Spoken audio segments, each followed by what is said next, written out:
Hey guys, my name is Abe Slocum and welcome to Recovery in Real Estate. Today I have on a special guest. I have Dr. Ethan Byrne. I'll let him explain to you exactly what his doctorate is in because it's way over my head. But Ethan is a friend of mine. He's a past client. He has an amazing story. Super happy to have him on today.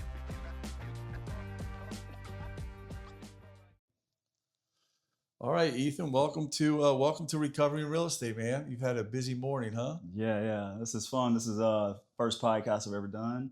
Yeah, Yeah. that's cool, man. Well, this isn't a big production and huge studio.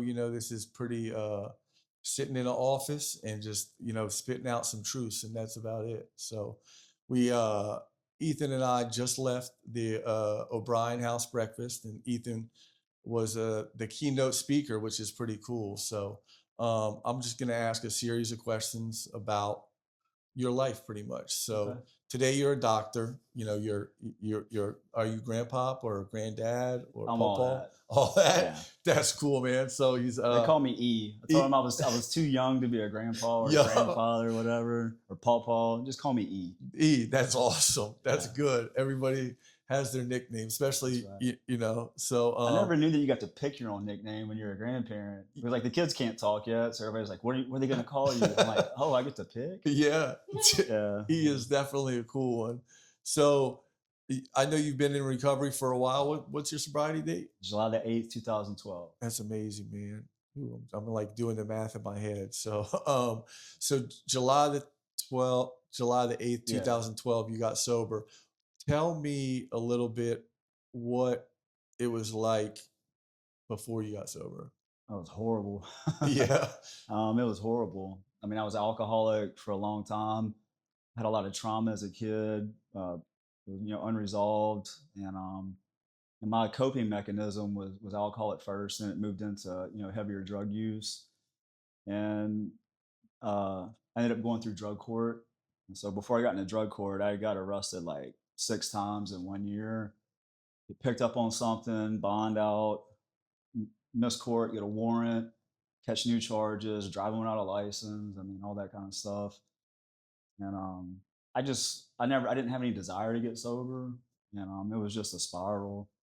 And after the housing market collapsed in 2008, I was a carpenter, for most of my adult life, and all I had was time on my hands. And so that's when I really started hitting rock bottom. Just miserable, dude. Yeah. It's always, we get to a point where the drugs and the alcohol, we're still doing it, but it's not even working really. No. And it's just like And then all the shame and the guilt that we accumulate from doing that, from what we do to our family and our friends and kids and stuff, you need more to keep that stuff under the surface. Yeah, all the manipulating, the lying, the cheating, the stealing, all that stuff. So it's definitely something that we drink, use drugs to cover all that stuff up, and then the drugs and alcohol don't even really work, and it's like you get to a point where you're like, is this what I'm destined to be? Is this? And sometimes it feels like that there isn't a way out. Right.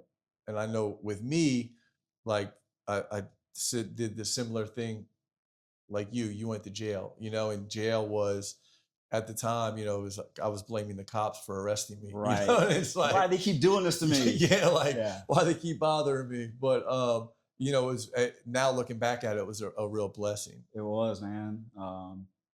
The last time I got picked up was in 2011, and I had open charges. And then one of the detectives reached out to me. It's like, hey, we can either come find you or you can come talk to me. And I didn't want him to come find me because there's no telling who else would end up going to jail with me. And he picked me up, did me a favor that day. He showed me some of my old driver's license pictures and said, dude, have you looked in the mirror? They look, you have cancer. Mm. And I got booked in. Bond was set at 100,000. And then I went to a bond reduction the next day, and Judge Bruce Bennett raised it to $500,000. I said, Judge, I thought this was a bond reduction. He said, son, have you seen your arrest record? Yeah. He read it off to me. I was like, he's like, go lay down for a little bit. Yeah, go get your mind right. Best favor anybody's ever done me. Yeah. It took me a long time to to change my perspective and see that. Of course. Yeah. And you went the drug court route, which is Yes. not, I remember being Dude, on. so I got out. I was in locked up for 9 months before drug court. At the 3 month mark, they offered me drug court. I didn't want to do it. I didn't really want to get sober yet. 6 more months in, I was like, let's talk about that drug court thing again. Yeah. Yeah. But then, so my criminal judge was Judge Wagasback, and first time so still had to go back in front of her and the drug court. And the first time I walked in wearing like street clothes, she said, "Why aren't you in a jumpsuit?" I said, "I'm in drug court." She said, "I didn't put you in drug court." I said, "Oh Oh, my God." yeah. Dude, she was so hard on me. But she actually came to me and Chastity's wedding Oh, that's way awesome. before that. And she knew their family. And she also did me a favor Yeah, of by course. being strict. Man, I got a sanction. Had to go turn myself in for 40 hours to fill in a drug test. And then when I went back in front of her, man, I was scared to death. And yeah, but it worked out. Yeah, it worked out. So you get out of jail on drug court, you're doing drug court, and then from, drug court, early sobriety, you're dealing with, a lot of the things that we all deal with, emotions, repairing relationships, um, working and being an honest employee. I know you said you enrolled in college. How Yeah. long after finishing drug court? I was in phase 2 of drug court. I had just relapsed, and I knew that I had to do something different. And I went and met with one of my counselors, and I told her, I was like, I don't want to do this anymore. I was like, F these judges, the probation and parole, like everybody, I'm tired of it. I think I'd rather just sit in jail, in prison. And she said, well, what do you want to do about it? And I don't know why, a moment of clarity, I guess, but that's the first time that I ever realized that I had a say in my sobriety and what happens to me. And then I started doing the meetings for me. I started going to the group sessions for drug court for me, not for other people. And that was kind of where it really turned around for me. That's awesome. So you're So I started college in phase 2 of drug court, which is 3 months. Usually takes 3 months to get through the first phase, and I just got to work, man. It didn't get easier in the beginning. A lot of things got easier just by default. When you stop using drugs and going to jail, so much stuff gets easier. Oh yeah, 100%. But then, there's like the emotional stuff that you have to deal with. I had never dealt with anything like that before. I always covered it. So at about a year into my sobriety, like the mental obsession wouldn't leave me, and I was suffering. And I remember thinking, if this is what sobriety is like, I don't think I want this. Yeah. Then I got a sponsor, and eventually it did get better. Yeah. Yeah. It gets better for sure. I know that first year can be tough and long and fearful. But what's crazy is when you get to about year 5 or 6, it's hard again on a different level. Yes. Yeah. Because now you have all the finances that you did, all the bills that you didn't pay. Yeah. Like they're still right there, and like by then you have to get a plan to get all that stuff under control.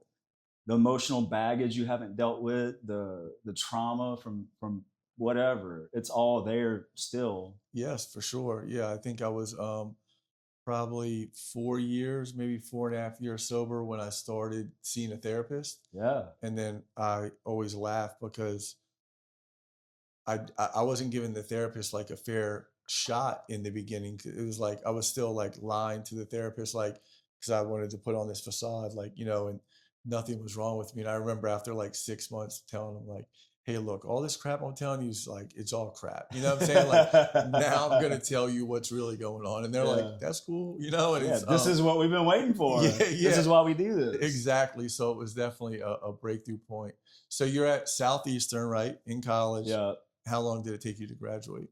I started there in general studies. I had no idea what I was going to do. I was a carpenter for all my life before that, and that's what I went back to when I got out of jail, was building houses again, working for other people though. After 3 semesters at Southeastern, I decided I wanted to study engineering, biomedical engineering specifically, and they don't have a program there. So I applied to LSU and transferred.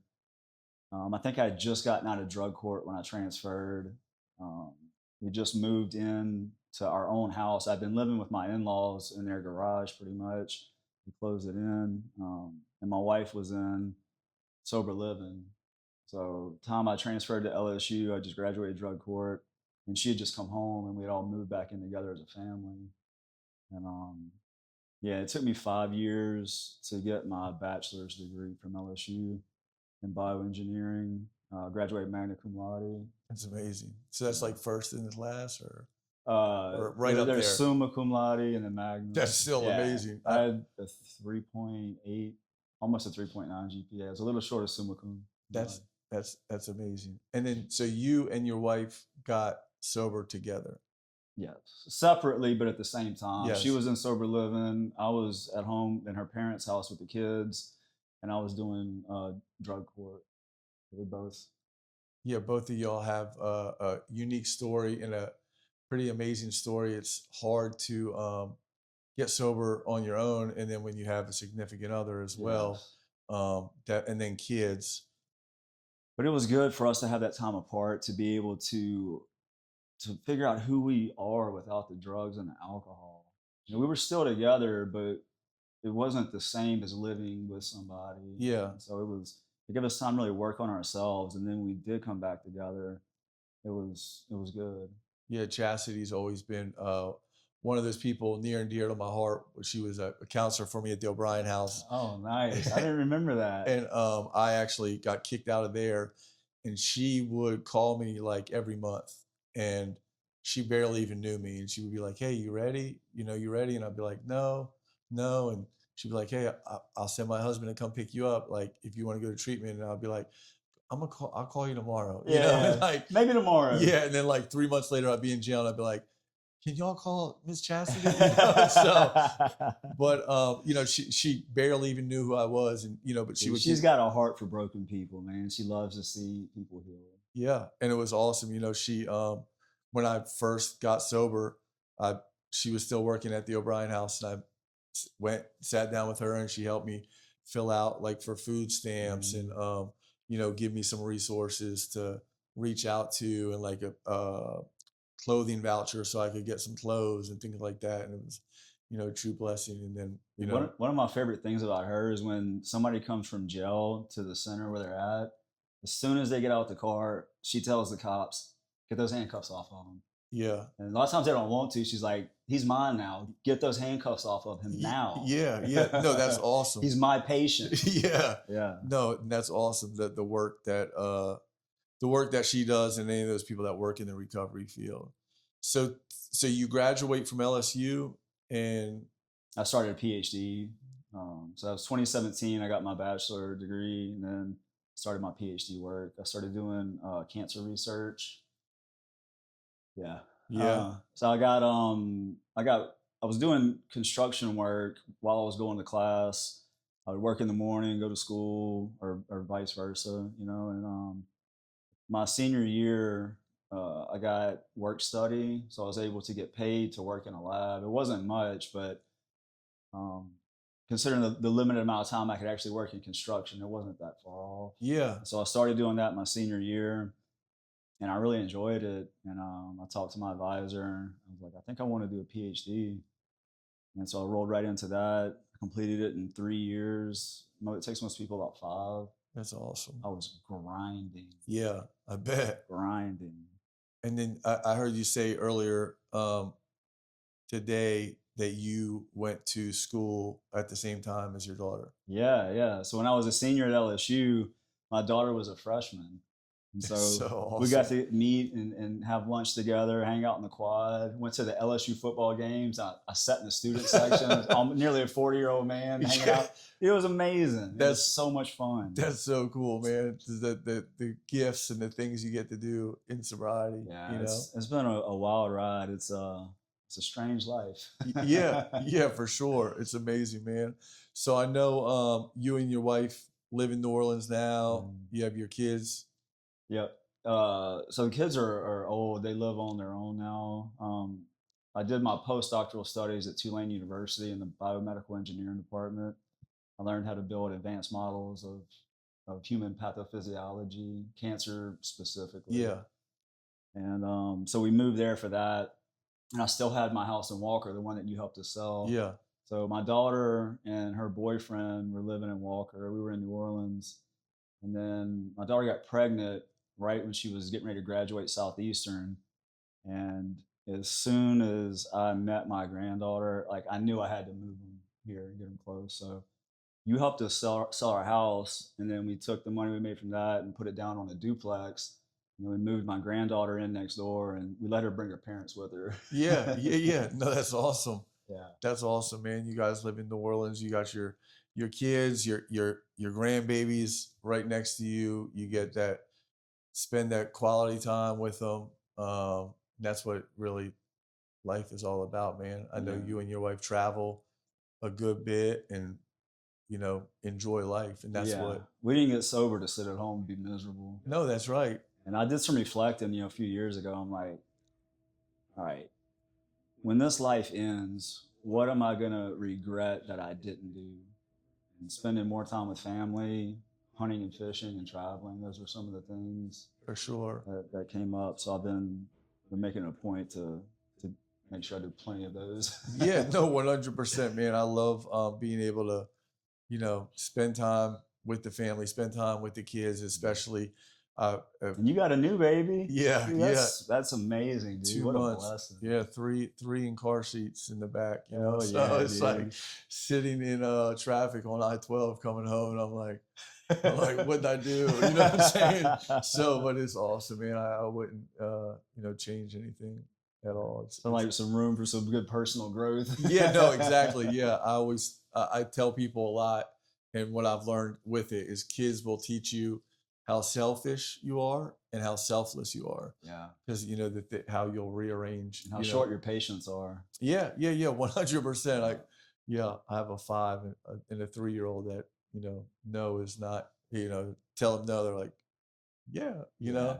So, but Ethan, thank you so much for coming on, man. I really am grateful that you took the time out of your day to come sit Yeah, down. well, maybe let's talk a little bit about the house buying and selling process and recovery. Yeah.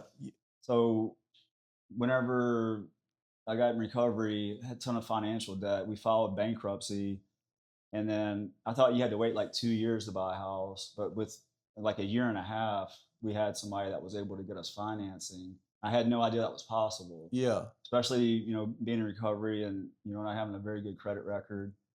Um, and then you were able to sell our house for us, and we got all the money back that we paid into it. You reset the market value in our neighborhood, I Yeah. think, on that one. Yeah, I did. I remember we pressed the comps on that, and it was that house sold. Because I remember I went and knocked on all the doors in the neighborhood after it sold to tell the people. On that hustle. Yeah, to tell the people, hey, a house just sold, and it sold for way over comps and stuff like that. And people are like eating dinner and talking to me on the Ring doorbell, and they're like, "Get off my porch!" And I'm like, "I'll just leave my card right here." So The beautiful thing about home ownership is that money that you're paying in, it's not going to your landlord's pocket. You can get it back when you sell. exactly. And what a blessing that was for us. Oh yeah, you get it back, and sometimes you get back a little more, Yes. or you put it into your next house. The duplex to move the granddaughter in. Yep, exactly. And then you keep doing that. And one of the big objectives of this was to show people in recovery that home ownership is possible. I mean, you do need a plan, and you do need to stick to the plan, and just and you can help them make that plan. Exactly. And that the sky's the limit when you get sober. I often hear or tell people, it's like if you can get sober, you can do You anything. can do anything. Anything. You can enroll in school, you can run a marathon, you can buy a house, you can become a parent. It's like the depths of the low valleys that we come from. Yeah. To How hard are you willing to work for it? Exactly. Dude, I had enough pain in my life. I was driven by demons. Yeah. No, for sure, man. Early sobriety, I was driven by fear of the judicial system, Yeah, and then eventually, tapped into, I'm a firm believer, man, in helping people, and help. It's a testament as old as time, help thy neighbor, and we do that and we continue to do that and just help people. God's going to continue to bless us no matter what. That's the most amazing thing about this. So, Awesome, dude. I really enjoyed being here today. all right, Ethan, I appreciate you, man. Thank you. Oh yeah.